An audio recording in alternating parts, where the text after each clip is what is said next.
जय श्री राम दोस्तों, स्वागत है आपका आज ही वॉक पे चर्चा पे मेरे चैनल भारत का गौरव पे।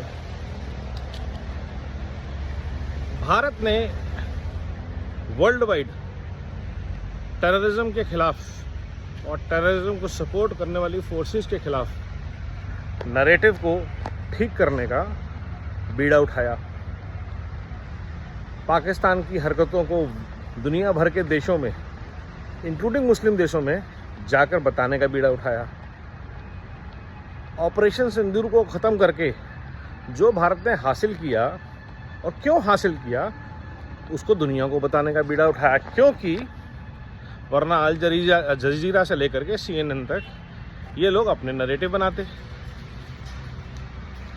Western media, middle east media, British media, BBC ऐसे चैनल्स भारत को जज करते।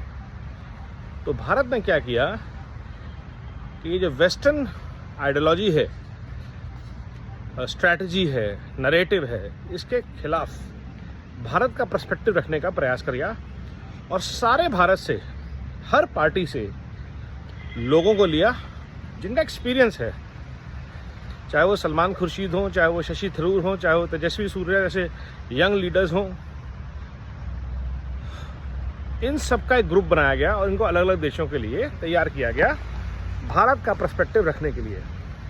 और सोचिए इससे दर्द किसको है? इससे दर्द है कांग्रेस को, इससे दर्द है लाल जिहाद नेटवर्क को, लेफ्टिस्ट को, इससे दर्द है सारी ऐसे पार्टीज को जो ये चीज़ नहीं देखना चाहते। कानी मोदी इसमें है, सुप्रिया सूले तक इसमें है, लेकिन ममता बनर्जी नहीं है। क्यों? ममता बनर्जी सरकार को चाहती हैं कि उनका बंदा जाके उनके तरीके से बात करे, महुआ मोइत्रा जैसे लोग, या शायद राजदीप की वाइफ। लेकिन भारत सरकार ने डेलिबरेटली उन लोगों को चुना जो मोदी विरोधी तो हो सकते हैं लेकिन शायद राष्ट्र विरोधी नहीं है। सुप्रिया सूले जी को चुने जाना एक बहुत बड़ा चीज़। क्यों? क्योंकि शरद पवार हमेशा से सोनिया गांधी के विरोधी रहे हैं। और इसी तरह Shashi Tharoor, he is part of UN processes, he knows the protocol. तो ऐसे ऐसे लोगों को जब बेच के एक डेलीगेशन भेजा गया भारत की साख को मजबूत करने के लिए और भारत के सच को दुनिया के सामने रखने के लिए, पेट में दर्द किसके हो रहा है?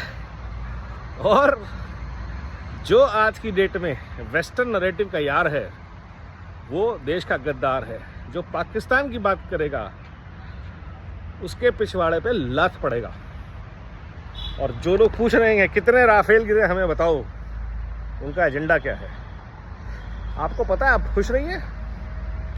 सरकार ने ठाना है कि अपनी तरफ से कोई भी नेगेटिव सूचना, अगर चीज़ें गलत हुई हैं, सरकार उसका एनालिसिस करेगी और उसके खिलाफ उसके ठीक करने के लिए एक्शन लिया जाएगा। एक ऐसे इकोसिस्टम को ये जानने में क्या इच्छा है जिसका काम है भारत बैशिंग। नरेंद्र मोदी की बैशिंग करने के चक्कर में आपने पुलवामा से लेकर के बालाकोट तक के चीज़ों को नकार दिया, प्रूफ मांगते रहे, और आज आप बोल रहे हैं कि इस लड़ाई से हमने हासिल क्या किया? छुटपुट झड़प। ये कांग्रेस का प्रेसिडेंट बोल रहा है और पूरा इकोसिस्टम बोल रहा है। क्यों? क्योंकि देश क्रेडिट देना चाहता है आर्मी के साथ साथ मोदी जी की लीडरशिप पे। किसने आर्मी को खुली छूट दी? और ये छूट अगर 1971 में दी गई होती तो शायद आज लाहौर, पूरा कश्मीर, करतारपुर साहब, शारदा पीठ, ये सब हमारे पास होता। बलूचिस्तान तभी का बन गया होता।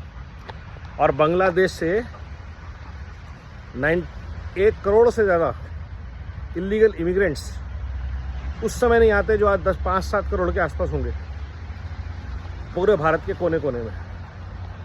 ये जो हमारी पॉलिसीज़ का नुकसान हुआ, ये उसका इफ़ेक्ट है, हम आज तक भुगत रहे हैं। और कांग्रेस को दर्द सबसे ज़्यादा क्यों है वो भी बता देता हूँ। कांग्रेस का एक पर्सपेक्टिव है ग्लोबल पॉलिसी को लेकर। वो सोचती है वही भारत का पर्सपेक्टिव होना चाहिए, क्योंकि वो पर्सपेक्टिव ब्रिटिशर्स इनको दे गए थे, जिसमें से नॉन अलाइन मूवमेंट निकली, जिसमें से अलग अलग तरह की पॉलिसी निकली। और आज का भारत कहता है हमारे को सबसे दोस्ती करनी है, हम किसी से अलाइंड नहीं है, लेकिन किसी से दुश्मनी भी नहीं है। लेकिन सबसे पहले भारत का इंटरेस्ट है, तो भारत डिसाइड करेगा कहाँ से फ्यूल लेना है, भारत डिसाइड करेगा कहाँ से आर्म्स लेने हैं। ना CIA, ना KGB, ना MI6 किसी की नहीं सुनेंगे और किसी को भी एंट्री नहीं मिलेगी। और जो इनके एजेंट हैं इंडिया में, पॉलिटिकल पार्टीज़ में, पॉलिटिकल पार्टीज़ की लीडरशिप में, उनका प्रॉब्लम ये है कि उनको अंदर से कोई खबर नहीं मिलती, कब ब्रह्मोस टेस्ट हो जाती है, कब सैटेलाइट लॉन्च हो जाते हैं, कब कहाँ कौन जा रहा है, आ रहा है, क्या बात कर रहा है, खबर नहीं मिल रही अंदर से। वरना तो तशकंद की तरह लाल बहादुर शास्त्री जी को जैसे मरवाया गया, राजीव गांधी को उड़वाया गया उनके एजेंट्स द्वारा, वो हो सकता है ना, और वो मौका उनको मिल नहीं रहा, और यही दर्द है।